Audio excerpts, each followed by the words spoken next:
Welcome Amakhosi Network, welcome to the channel. Kaizer Chiefs beat Chippa United 3-0. 3-0. A decent performance. Yes, we will talk about the things that were difficult to watch, but 3 goals were put in the back of the net. If we can take away anything out of this game, it's the fact that Chiefs has been creating a lot of chances and we've been failing to put those chances in the back of the net. Today it happened, and that is the one thing I'm happy about. Mmodi, big ups to Mmodi. Yes, there's been many chances in this game where you could have wrapped the game up very early, but the penalty is Mmodi and the last goal is Mmodi. Mmodi's consistent hard work, consistent pushing, this form that is in, this hard work, this hard shift that he's putting in, tells you why he was the best contributor for Kaizer Chiefs last season. But anyway, before I get into that, please like, comment, and subscribe. Subscribe. The first 20 to 30 minutes, let me say 20 to, maybe 25 minutes, Chiefs really bossed the play. Chiefs played very brilliant football. The ball was moving around, etc. Then Thabo September and his crew decided to make some tweaks in the midfield. They starved Serino of a lot of more space in the midfield. I think they just asked certain players that they had to pull back and just allow Philander, the left winger, to keep going, to keep running on the left. He looks like a very interesting player. I remember when he was signed by Sundowns when he was like around 18 or 17 or something like that. And then he just disappeared from the system. But it's good to see that the boy is back and he's proper playing. But anyway, I think because he plays for Chippa United, what is the next move for Philander? It's probably going to be Orlando Pirates. So if I were Kaizer Chiefs, I would monitor the boy. If he meets Nabi's profile, Nabi should think of bringing him before Pirates does the things. But anyway, let's get into this game. And that part of the game that I want to chat about is that when Thabo September and his crew made adjustments, it starved Chiefs of play, and then Nabi and the Chippa are starting to attack us. The one thing I didn't like about this game is that our technical team waited till halftime to then adjust this playing of a high line. This high line, it felt like it was not going to work for us because Chippa did not have a plan to build up, which is why we saw them introduce Andile Jali in the second half. So they kept knocking the balls behind. In a way, one could even say that Chippa United today, the reason why they weren't able to create more chances in the second half is because they added to Andile Jali. Adding Andile Jali was a benefit to Kaizer Chiefs. He helped us because when they were trying to play from the back, it was what we didn't struggle with. We didn't struggle with them playing from the back. It's when they were hitting long balls and the ground is very slippery. So there was a lot of things that were just going wrong in that play. And this boy, Philander, was giving us a problem on the left. And then Evanga wasn't a problem, but he was strong enough to outmuscle Miguel and Dudley. So that was the biggest problem there. But so the change in the game where Chippa United lost the game is where they brought Andile Jali. When they just showed him as a substitute, I was like, okay, Chiefs is going to win this game. The reason why I said that is like I saw the condition Jali is in. Jali is not looking like a footballer. Jali is looking more like a rugby player. If you had to see Jali come on for the Springboks, I think he would do much better for the Springboks than he will do for Chippa United. Because he's just not in the right football condition. The guy is too heavy up top. He just looks like a heavy player. And the thing about heavy players is that heavy players cannot progress past certain points. And that's the thing. The Jali of the past could carry the ball from the back all the way to the box of Kaizer Chiefs. But because it's the overweight Jali or out of condition Jali, he was struggling to get past the halfway line.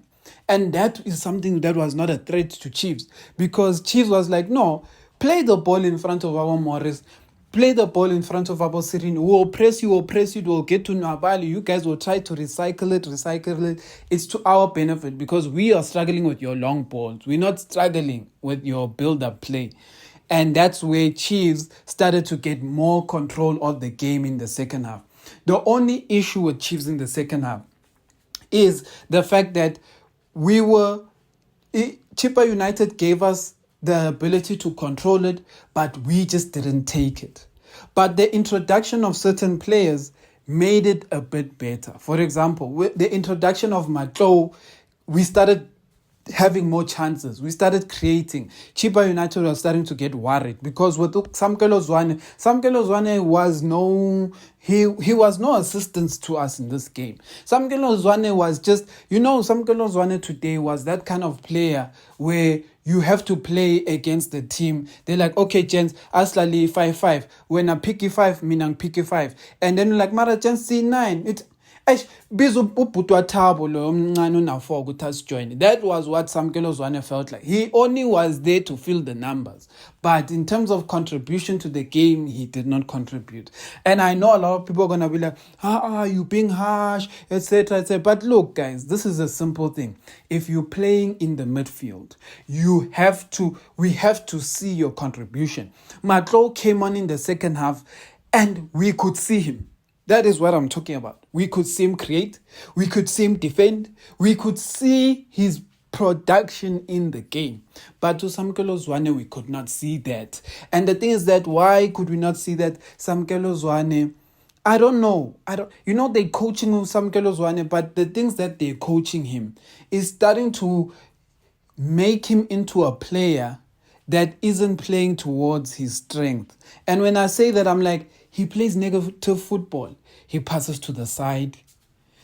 When it's time to attack, he doesn't know the players around him. It's like he plays safe football. Football, he gets the ball, he doesn't have a forward pass. He has a side pass, he has a back pass. His aim is to just not lose the ball.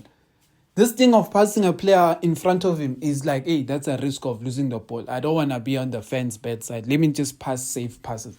But then Matlo comes in with confidence. It's like, I'm going to push the ball forward. I'm going to find someone up front. And then Chiefs looks like a different player. One thing I'm going to say about this, and one thing I did enjoy, actually, introduction of Matlo, is how Matlo and Lollipop connected. How Matlo and Lollipop connected is something I really liked.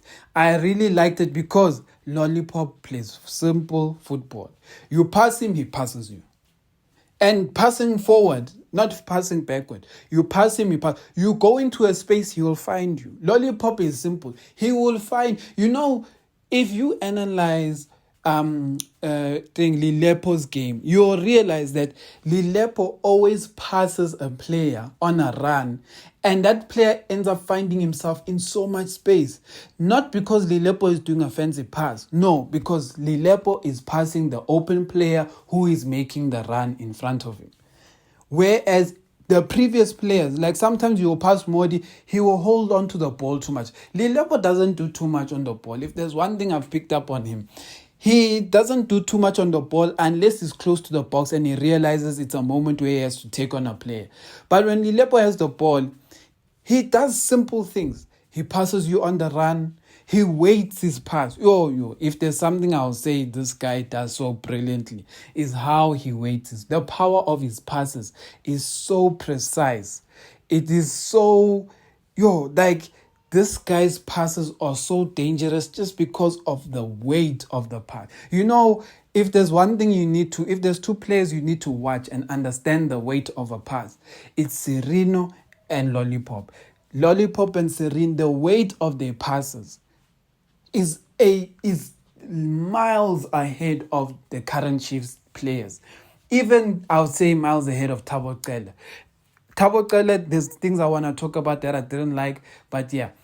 And the thing is that the reason, if you want to understand what I mean, weight of pass, watch Mdu Shabalala when he comes in. When Mdu Shabalala comes in, he can't release our strikers. He can't pass the ball up behind the defenders. Why can't he do that? Because he doesn't know how to weight his pass.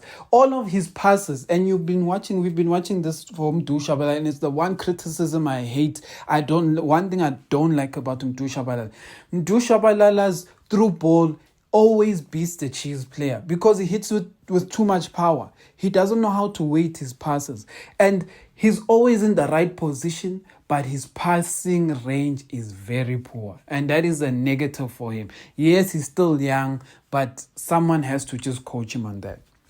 But other than that, I think it was a good performance by Chiefs.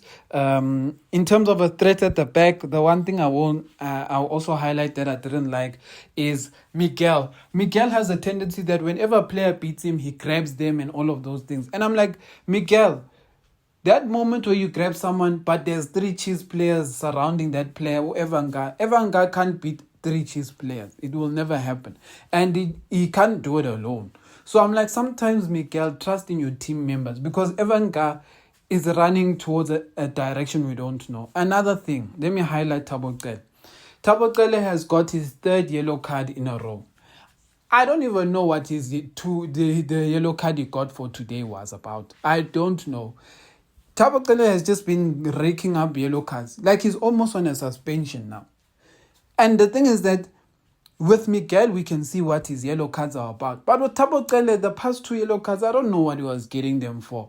Like, this one he got today, I have no idea what it was for. The one in the previous game, I don't even know what it was for. So that's the one thing I'll say about Thabo Qele. Thabo Qele's yellow cards that are coming up for no reason, I really don't understand, because now I think he has 3 yellow cards and is 1 away from a suspension, if I'm not mistaken. But anyway, unless he got 4, because I just know he's been getting yellow cards in almost every game. But anyway, the one other thing I wanted to say about Thabo Qele that I don't like is Thabo. I don't know if it's a confidence thing. I'm hoping it's a confidence thing. I'm hoping he's just getting the fitness, he's getting to understand South African football, etc. But Thabo Qele has a tendency of losing the ball in very bad areas. But he's been losing the ball in very bad areas to bad teams. Or let's say teams that have not punished us. I am worried that there's going to be teams that are going to punish Thabo Qele's mistakes. Because the mistakes he makes are very bad. Like, Thabo Qele oftentimes loses the ball in areas where we end up getting counters, but somehow our midfield ends up bailing him out. It's like the first game when he came on as a sub in the Pirates game. He kept losing the ball the same way, like just passing Pirates players. Pirates players would attack, and luckily the defenders would bail him out. So that's the one thing I wanted to say about Thabo Qele. He has good touches. We can see what he's about. But the biggest thing Nabi and them need to work on this off-season is pushing to get Faisal Salum, because Thabo Qele cannot control the engine of Kaizer Chiefs. It's one thing, he's a good complement in the midfield, but he won't control that. He's not a general. Let me put it in blunt words. Thabo Qele is not a general. He's a good creative player. The reason why I say that is because the mistakes he makes, it just doesn't show his authority in the midfield. And I'm hoping it's a confidence thing, but it just reminds me of what I've been seeing from him in national team and stuff, and why I've seen players like Tebogo Mokoena always get ahead of him. Because if any of you don't know Thabo Qele was ahead of Tebogo Mokoena, Sipho Mbuli. He was the one who was touted to be the best out of Thabo Qele and Sipho Mbuli, Nabo, Ethan Brooks, all of that crew. It was Thabo Qele that everyone thought he was going to be the best, because he was playing in Portugal, he was playing in big leagues, he was training with big players. But now Tebogo Mokoena has surpassed him. So that's the one thing I wanted to say there. And the other thing is that Vuma is going to cost us games. Vuma is going to cost us games. Like, Vuma almost pulled that Ofori move where he puts the ball into the back of his net. Like, they cross the ball, Vuma, I don't know what to call that. He doesn't punch it. I don't know what to call it. But anyway, Vuma is doing Vuma things. And luckily for us, it didn't result in the ball finding the wrong person, because that's how Chiefs has been happening. But the one thing I wanted to actually say, my last point before I close the video, is I feel like Chiefs' luck is somehow turning a corner. And if you want to understand what I mean, Chiefs' luck, the kind of chances Chippa United misses and the kind of chances we've been conceding in the past games where the teams are not punishing us. In our bad forms, teams just found a way to put one chance in the net, one chance in the net, one chance in the net. But these days, what I'm starting to feel is that there's luck that is starting to favor Chiefs. Chiefs is starting to gain a lot of luck. And when I say gain a lot of luck, I mean every team is going to have 2 or 3 threats at their goal in a game. But those 2 or 3 threats oftentimes don't become goals itself. But Chiefs has been in such bad luck that the most useless player will score that goal just because Chiefs does not have luck. But these days, it feels like those useless players cannot score against Chiefs. And that's a good thing because it means that our luck is turning for whatever reason. So yeah, Happy Mashiane, I'm going to talk about him more, but he had a decent game. I'm not going to bash someone who had a decent game. He had a decent game. Luckily for him, they weren't really attacking the left side of defense. They were more attacking the right side, Frostler's side.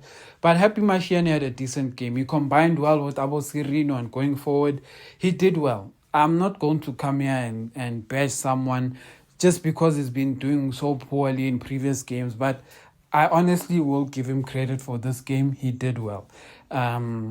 So when he had the ball, it looked positive. So I'll say that. The last person I'll talk about before I end the video is Tashreeq Morris. I'm just praying we get Duba. I know they say Duba's out for a long time, but I'm hoping for Duba. Morris, I understand why he's there. He's doing the right things, etc. But he's also doing a lot of the wrong things. So, do I prefer him over Ranga? Yes, I prefer Morris over Ranga. You can say what you want about that last goal. I prefer him over Ranga any day. Why? Because at least he can do things on the ball and off the ball. With Ranga, you just don't trust him with the ball. Like, you just don't trust him. So with Morris, at least I trust him with the ball, even though he has bad passes and he will lose the ball. But it's not as bad as Ranga. So that's one thing I'll say. Amakhosi.